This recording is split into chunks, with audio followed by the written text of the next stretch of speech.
Que Deus nos abençoe a todos.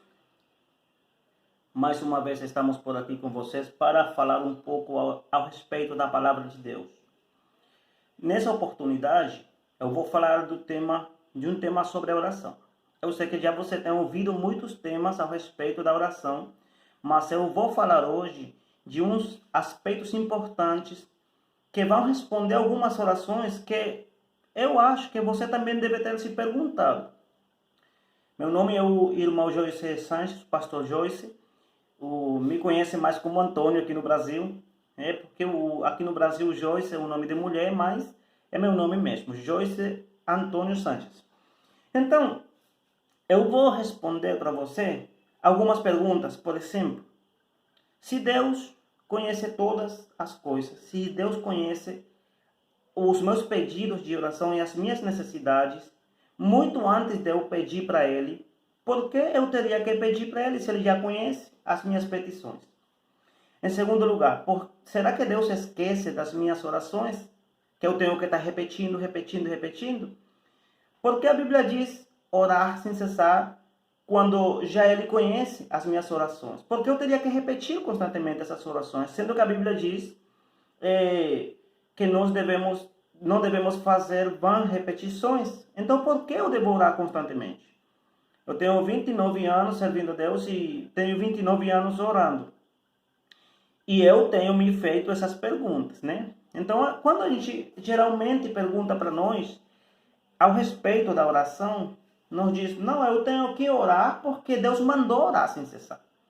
Mas eu reconheço que é uma resposta muito simples, muito simplista, uma resposta que deveria ter mais conteúdo, deveria ter mais resposta.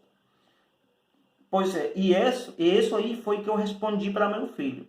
O meu filho Josué perguntou para mim, nós está aproveitando a quarentena e estudou o livro de Mateus, como Jesus ensinou os discípulos a orar. Evidentemente eles oravam, né? Mas Jesus ensinou a forma correta e ensinou para eles a forma correta de orar. E nesse ensino, Jesus fala para eles da forma como eles deveriam orar. E ele perguntou para mim, essas perguntas que eu fiz para você e que eu me fiz também no momento, ele perguntou para mim, pai, por que nós temos que estar repetindo para Deus? Se Ele conhece, Ele já conhece o coração. E eu respondi para ele a mesma coisa, filho, porque a Bíblia diz que tem que orar. Mas eu fiquei no meu coração com aquela pergunta. E eu disse, olha, eu tenho que fazer uma resposta melhor para o meu filho, porque essa resposta aí não tá certa não. Eu vou ter que reprogramar uma resposta. Eu comecei a buscar, né? E buscando, Deus me mostrou, vamos ver na palavra, né? 5 formas, ou 5 ensinos que a gente tem a respeito da oração. Por que orar? Para que orar? É útil a oração nesse tempo de pandemia, de conflito? Então, claro que é útil. Então, vamos sair lá na Bíblia, em Mateus, no capítulo 6, a partir do versículo 9 ao versículo 13, e diz assim a palavra de Deus. Portanto, vós orareis assim, Pai nosso, que estás nos céus, santificado seja o teu nome, venha o teu reino, seja feita tua vontade, assim na terra como no céu. O pão nosso de cada dia nos dá hoje, e perdoa-nos as nossas dívidas, assim como nós perdoamos aos nossos devedores. E não nos conduzas à tentação, mas livra-nos do mal. Porque teu é o reino e o poder e a glória para sempre. Amém. Então, orar para quê? Para que orar? Então, eu vou falar desses 5 aspectos importantes que você vai aprender comigo e vamos estudar juntos. Por que oramos? Eu tenho 29 anos orando, continuarei orando, sigo orando e vou continuar orando a vida toda. Nesses 29 anos, na minha vida cristã, eu tenho feito muitas orações. Muitas orações delas foram respondidas, outras orações simplesmente até eu mesmo esqueci.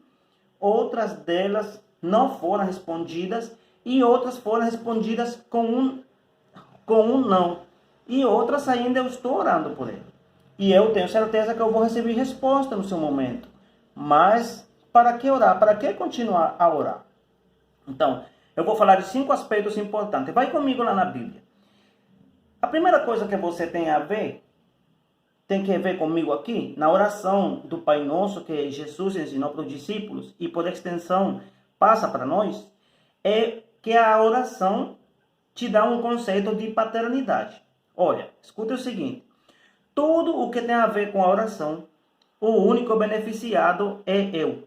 Tudo o que tem a ver com a oração, o único beneficiado é eu. Nós vamos aprender hoje 5 coisas que nos ensinam a oração e o único beneficiado sou eu. Deus não se beneficia de maneira nenhuma nas nossas orações. Se eu busco a Deus, o beneficiado sou eu. Se eu não busco a Deus, também vou ser prejudicado. Então, o ensino da oração é para mim. Todo o ensino que eu posso tirar ao respeito da oração é para mim. Então, é importante saber que nós não vamos manipular a Deus com as nossas orações, mas também temos que saber que Deus escuta as nossas orações. E quando você ora de maneira sincera, Deus escuta e responde a sua oração. Então, no primeiro aspecto que nós vamos aprender hoje, a oração nos dá um conceito claro de paternidade. Né? Nós temos pais humanos, pais que cuidaram de nós, pais que fizeram o melhor trabalho. Eles fizeram por nós o melhor que eles puderam fazer. Mas os nossos pais, eles têm limitações. Quando você compara um pai humano com Deus, que é o Pai Celestial, você vai encontrar que Deus é um pai maravilhoso que não falha. Seu pai humano pode falhar, mas o nosso Pai Celestial não vai falhar nunca. Está aí às 24 horas do dia, disposto para tirar você de qualquer situação em todo momento da vida de você. Então, ela nos dá um conceito de paternidade. Nós temos um pai, você tem um pai. Quando Jesus ensinou os discípulos a orar, Jesus fala assim: vocês vão orar a um pai, vocês não vão orar para o ar, vocês não vão orar para qualquer deidade, vocês vão orar a um pai. Porque no céu, vocês têm um pai. E ele não disse o pai de vocês, não, ele disse Pai Nosso.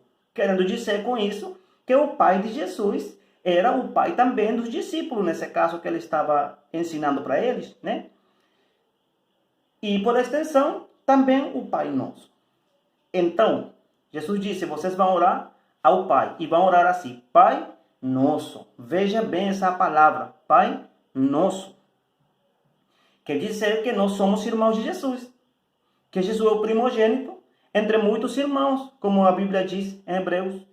E esses irmãos somos nós. E, portanto, nós somos herdeiros de Deus e co-herdeiros com Cristo. Quer dizer que nós participamos da herança que Jesus tem como filho maior, como filho mais velho. Então, Jesus é o primogênito entre muitos irmãos. E esses irmãos somos nós que entramos na família de Deus por adoção.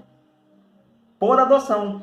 Porque Jesus ele veio para os seus, para o povo de Israel. E eles rejeitaram Jesus. Mas todos quanto receberam Jesus, ele lhes deu autoridade, potestade, poder de ser chamados filhos de Deus. Então, nós também somos filhos de Deus, da mesma forma que Jesus, só que somos irmãos menores, né? Ou irmãos mais novos. Então, ele orou a um pai. Então, você, quando ora, você tem um conceito de paternidade. Você está orando para um pai. Um pai que se compadece das suas necessidades. Um pai que atende quando você clama a ele. Um pai que se compadece, um pai que atende às suas necessidades. Vamos ler esses textos bíblicos que eu coloquei ali. Romanos 8:32, Mateus 7:11 e João capítulo 1, versículo 11 e 12. Em Romanos 8:32 diz que aquele que nem mesmo o seu próprio filho poupou. Está falando de Deus que não poupou seu filho para dar-lo em sacrifício para nós. Ele disse, se nem seu próprio filho poupou, como ele não vai entregar para nós todas as coisas?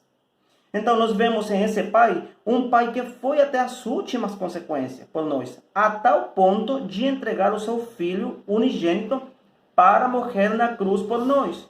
Se esse Deus é capaz de entregar seu próprio filho por nós, imagine, se não nos dará com ele todas as coisas. Se você escuta algum barulho, porque onde eu moro aqui, passam os ônibus, né? Eles passam aqui na frente de casa. Então, Romanos 8:32 diz que o pai que você tem, que eu tenho, o pai para quem nós oramos, ele foi capaz de entregar seu próprio filho por nós. Então, imagine, se ele não poupou seu próprio filho, será que Ele vai poupar algumas coisas para nós? Não, Ele vai dando todas as coisas. E em Mateus, capítulo 7, versículo 11, diz que se vós, pois, sendo maus, sabeis dar boas coisas aos vossos filhos, quanto mais o vosso Pai que está nos céus dará bens aos que lhe pedirem. Aí esse texto faz-nos ver uma comparação entre os pais humanos, nossos pais, que eles fazem o melhor que eles podem, e o Pai Celestial. Nossos pais, eles sabem dar coisas boas para nós. O nosso Pai Celestial, ele vem a dar coisas melhores. As coisas que nos pedimos estão respondidas, nossas orações estão respondidas nele. Amém? E João, capítulo 1, versículo 12, diz que ele veio para o que era seu, né? Que estávamos falando, como nós entramos na família de Deus por adoção. Veio para o que era seu e os seus não o receberam, rejeitaram Jesus. Mas a todos quanto receberam, sejam judeus ou gentios, ele deu-lhes o poder de serem feitos filhos de Deus, a todos quantos creem no seu nome. Então, quando você ora para um Pai. Você não está orando para o ar, você não está orando para qualquer deidade, para qualquer Deus. Você está orando para o Deus Criador dos céus e a terra. Esse é o Pai para quem você ora. Então você tem um Pai. Se seu pai falhou, se seu pai morreu, se seu pai não cumpriu o papel na vida de você como pai verdadeiro, lembre-se, você tem um Pai. E a oração nos ensina que nós temos um Pai. Pai nosso que estás no céu. Então você ora a um Pai. Então, a oração te dá um conceito correto de paternidade. Então, uma paternidade baseada nas qualidades de Deus. Você tem um Pai Celestial. Em segundo ponto que nós vamos falar hoje, que a oração, além de te ensinar que tu tem um Pai no céu, o conceito de paternidade, ela gera paciência. A oração gera paciência, gente. Olha, coloquei aí esse relógio de areia. Quando tu vê um relógio, tu tá falando de paciência. Nós vamos nas consultas médicas, nós temos que ter paciência. Você vai para a fila do banco, você tem que ter paciência. Não qualquer canto que você vai, você tem que ter paciência. Só que o ser humano, com os últimos avanços da tecnologia, que tudo funciona por aplicativo, tudo funciona assim, sabe, rápido. Você pede uma comida e chega em casa, um gás chega em casa, você nem precisa ir para o banco mais. Você pode abrir uma conta diretamente pelo aplicativo. E veja só, quando o aplicativo não está funcionando, que é o que você faz? Você simplesmente vai e tira esse aplicativo porque ele tá devagar. Você não quer que o internet seja devagar. Você não quer que seus aplicativos sejam devagar. Você vai e coloca outro mais rápido. Porque nós somos rápidos. Mas com a oração, não acontece daquela forma.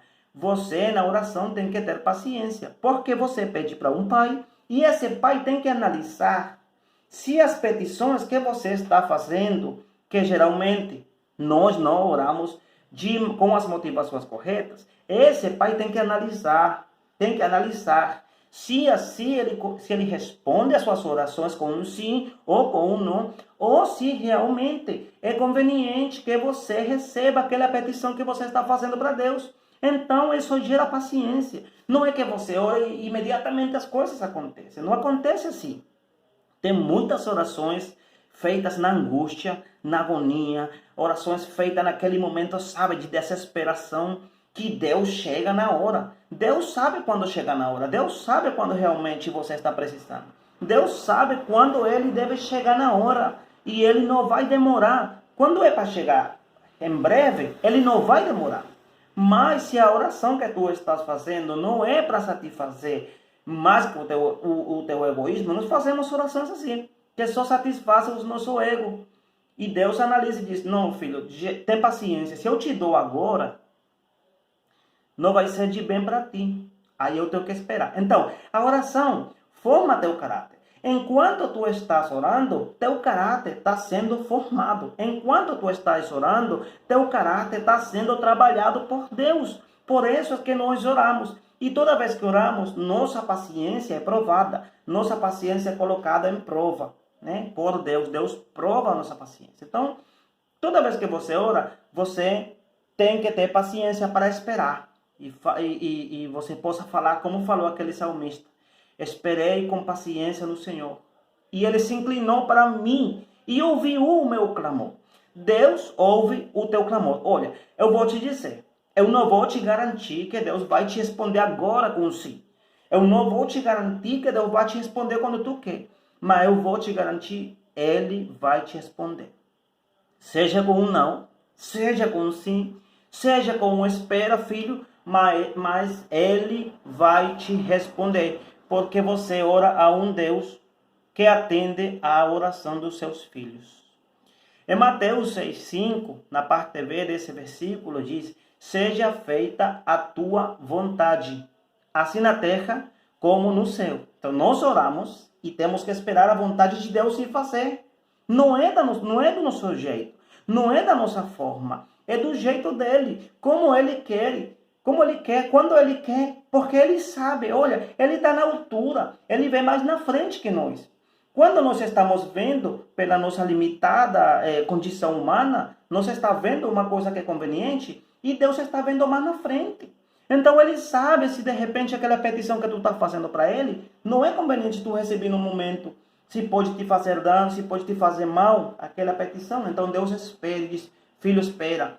Então aí quando tu começa a aceitar a vontade de Deus, quando tu começas a aceitar que as coisas não aconteçam no teu ritmo, mas sim no ritmo de Deus, no tempo dele, ou melhor dito, o tempo que ele tem para trabalhar com os humanos.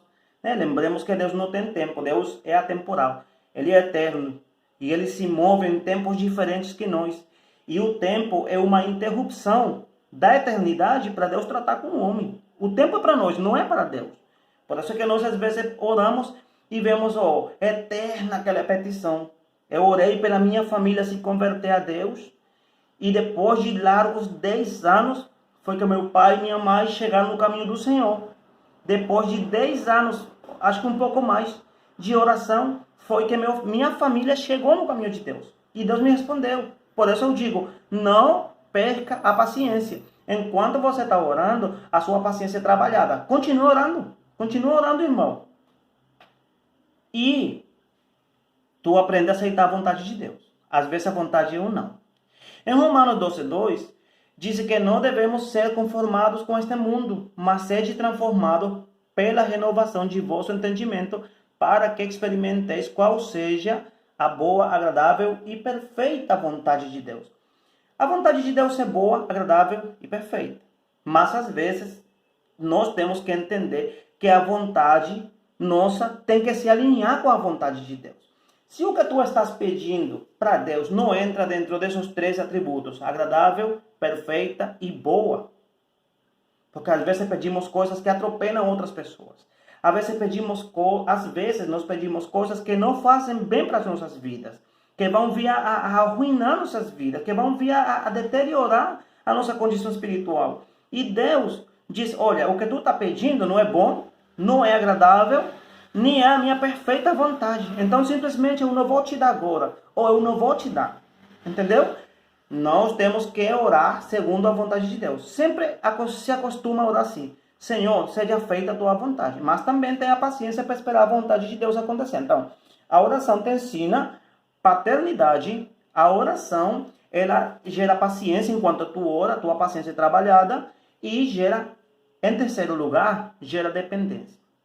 Dependência, gente, depender dos outros. Ruim depender dos outros. É muito ruim. E nós, às vezes, queremos depender das nossas capacidades.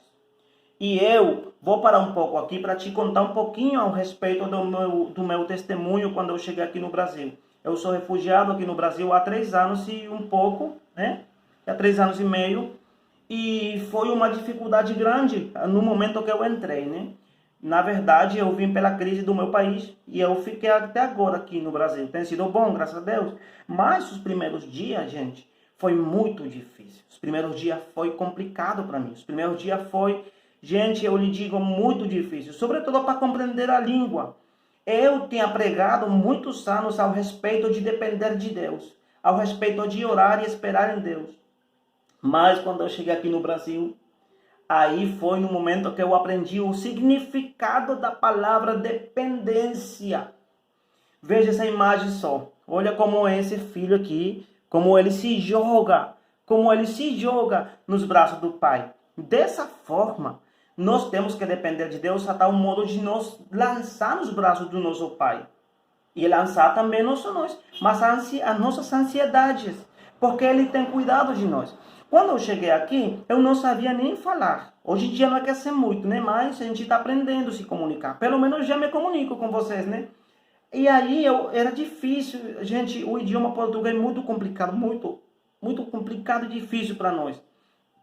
E a gente tinha que aprender para poder arranjar um emprego, para poder arrumar um emprego, para poder arrumar qualquer trabalho, eu devia aprender a me comunicar, porque é o básico.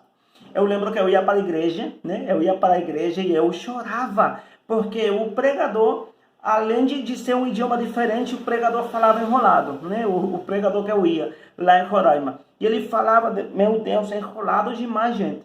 E eu ficava assim chorando, meu Deus, me ajuda, abre meu entendimento. E aí eu acho que muitas pessoas teriam pensado, esse irmão é muito ungido, sempre Deus mexendo com ele chorando pela presença de Deus. Mas não era pela presença de Deus não, gente, não era pela presença de Deus. Eu orava, era para Deus me abrir o entendimento e eu poder compreender. Olha, quando tu sai do teu país, cruzas uma fronteira, teus diplomas, teu conhecimento, tudo que tu tem fica valendo nada. Aí não tinha valor nada porque eu não sabia nem falar. Como era que eu ia me comunicar? Eu teria que aprender o idioma, eu teria que me aprender a comunicar. Porque minha família estava na Venezuela e eu precisava trazê-la de lá para cá. Eu precisava arrumar um emprego, refazer a minha vida, recomeçar. E para isso eu necessitei depender de Deus.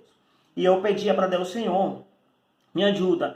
E chega um momento que eu disse, Senhor, eu sou que nenhuma criança. Eu preciso até aprender a falar, Senhor, me ajude, por favor. Eu orava a Deus, Senhor, me ajude, me dá inteligência para eu aprender esse idioma. E na verdade Deus me deu, né? Ele foi colocando pessoas para me corrigir, para me dizer, olha, não se fala assim, se fala desse jeito. E depois Deus foi emparelhando as coisas, né? Deus foi colocando as pessoas no meu caminho, Deus foi colocando pessoas para me ensinar. Hoje em dia, como eu disse, não é que eu falo muito, mas consigo me comunicar, graças a Deus.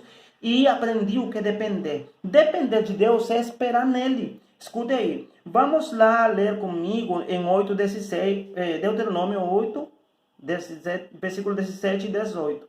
E hoje eu te digo, não é a tua capacidade, não é os teus conhecimentos, não é a tua profissão, não é nada disso. É o poder de Deus agindo na vida das pessoas. No momento que tu deixas de depender das tuas capacidades, que tu deixas de depender dos teus conhecimentos, que tu deixas de depender da tua força.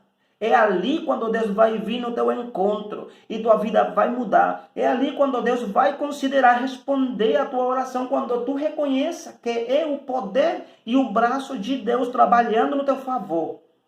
Mas enquanto isso não acontece, gente, Deus vai te deixar trabalhando conforme a tua capacidade. Até que tu diga, meu Deus, eu me entrego nas tuas mãos, não é a minha capacidade, é o teu poder. E aí Deus vai chegar no teu encontro e vai responder a tua oração e vai endireitar os teus caminhos. Olha o que eu disse ali. É uma advertência. Quando o povo fosse entrar à terra prometida, o povo de Israel, Deus fala e diz, olha, não seja que digas no teu coração, minha força e me fortaleça de meu braço me adquirirão esse poder. Antes te lembrarás do Senhor teu Deus, que Ele é o que te dá força para adquirir esse poder, para confirmar o seu concerto, o seu convênio, que jurou aos teus pais, como se vê neste dia. O povo ia entrar na terra prometida, né? E Deus diz, olha, não se esqueçam de reconhecer que é Deus e o poder de Deus quem deu para vocês a fortaleza, para vocês adquirirem esse poder. Não vão deixar Deus por fora. Você tem que reconhecer o poder de Deus. No momento que você reconheça e você começa a depender de Deus, a sua vida vai mudar. Então, a oração te ensina isso, te ensina a paternidade, te ensina a paciência, a oração gera dependência, porque tu oras e tem que se entregar às mãos de Deus e depender dele, do seu poder. E em quarto lugar, a oração gera esperança e aumenta a nossa fé. A oração gera esperança, gente. A oração gera esperança. Olha, tem um ditado que diz que essa esperança é o último que se perde. Hoje nós temos que saber o que é esperança. Esperança vem de esperar, de aguardar em alguém, de alguém que te fez uma promessa. Não tem nenhuma promessa de Deus dada na Bíblia que não esteja cumprida. Se cumpriu as suas promessas no passado, se estão cumprindo no presente, então a tendência é que se cumpra no futuro. Todas as promessas que estão na Bíblia vão se cumprir. E a oração esperançada é uma dessas. Olha, quando você ora, você se gera no seu caráter esperança. É porque você ora e espera as coisas acontecer. Espera ele responder. Espera ele analisar e responder de acordo com a sua perfeita vontade. E aumenta a tua fé. Eu quero que... Olha assim, vamos ler esses dois versículos. 1 Crônicas 21, 13. Então diz Davi, o rei Davi a Gade: estou em grande angústia. Caia eu, pois, nas mãos do Senhor. Porque são muitíssimas as suas misericórdias, mas que eu não caia nas mãos dos homens.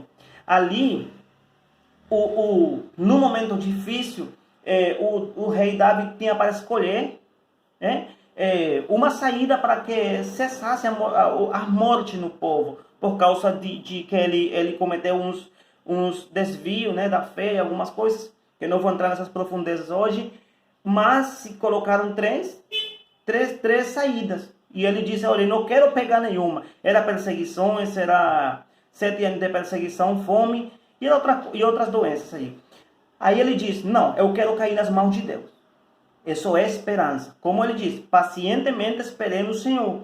Então, a oração gera esperança. Quando tu tem esperança, tu se joga nas mãos de Deus. Tu se joga nos braços dele, porque sabe que ele tem misericórdia e que ele vai aparecer. E ele vai fazer fluir água no deserto. Vai fazer fluir, como essa imagem que está aí. Ó. Ele vai fazer florescer no deserto.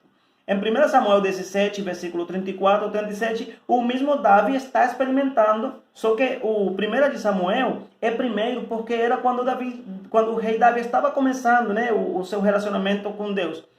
E na primeira vez que ele teve aquele encontro com aquele incircunciso filisteu, disse assim: assim será este incircunciso filisteu como um deles, porquanto afrontou aos exércitos de Deus vivo.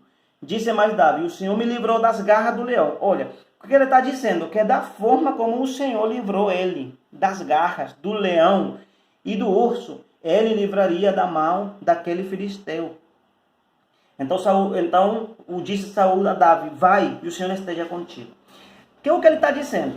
As vitórias do passado. Olha, Deus não te livrou no passado. Deus não te deu vitória no passado. No presente vai te dar no futuro também. Por isso, a oração, toda vez que você recebe uma oração, toda vez que você toda vez que você recebe uma contestação, uma resposta para uma oração, toda vez que você recebe um milagre, sua fé é aumentada. Porque, a fé vai de forma gradativa, de menor para o maior. Quando você recebeu vitórias no passado, aí você sabe que no futuro vai receber vitórias. Porque o mesmo Deus que livrou você no passado, vai livrar você no futuro. E essa é a esperança que você deve ter no Senhor. O Deus que livrou você no passado, que não deixou morrer você no passado, também vai livrar você no futuro. Não deixou morrer você no deserto no passado, também no futuro vai ser desse jeito. Então, a oração te dá um conceito correto de paternidade. Te ensina que tu tem um pai. Gera paciência, gera dependência, gera esperança e aumenta nossa fé. A oração aumenta nossa fé, gente. Por isso é que nós continuamos orando. E como quinto, a oração nos ensina que temos um mediador. Nos ensina que temos um mediador. Quem é esse mediador? É Jesus Cristo. Ele está na direita de Deus Pai, daí ele intercede por nós. Hebreus 4, de 14 a 16 diz da seguinte forma: tendo, pois, a Jesus, o Filho de Deus, como grande sumo sacerdote que penetrou os céus, conservemos firmes a nossa confissão. Porque não temos um sumo sacerdote que não possa se compadecer das nossas fraquezas. Antes, foi ele tentado em todas as coisas, a nossa semelhança, mas sem pecado. Acheguemo-nos, portanto, confiadamente junto ao trono da graça, a fim de recebermos misericórdia e acharmos graça para o socorro em ocasião oportuna. Temos um mediador. Quando você ora, tem alguém que vai mediar por você. Então, a oração te ensina isso. Te ensina que temos um mediador, que ele se compadece por nós. A oração te dá paternidade. A oração te ensina paciência. A oração gera dependência, gera esperança, aumenta nossa fé e nos ensina que temos um mediador. Que Deus te abençoe grande e poderosamente. Que as bênçãos de Deus venham a ser abundantes na tua vida. Continue orando. Seguiremos orando porque enquanto oramos, nosso caráter é formado, nosso caráter é trabalhado por Deus. Que Deus lhe abençoe.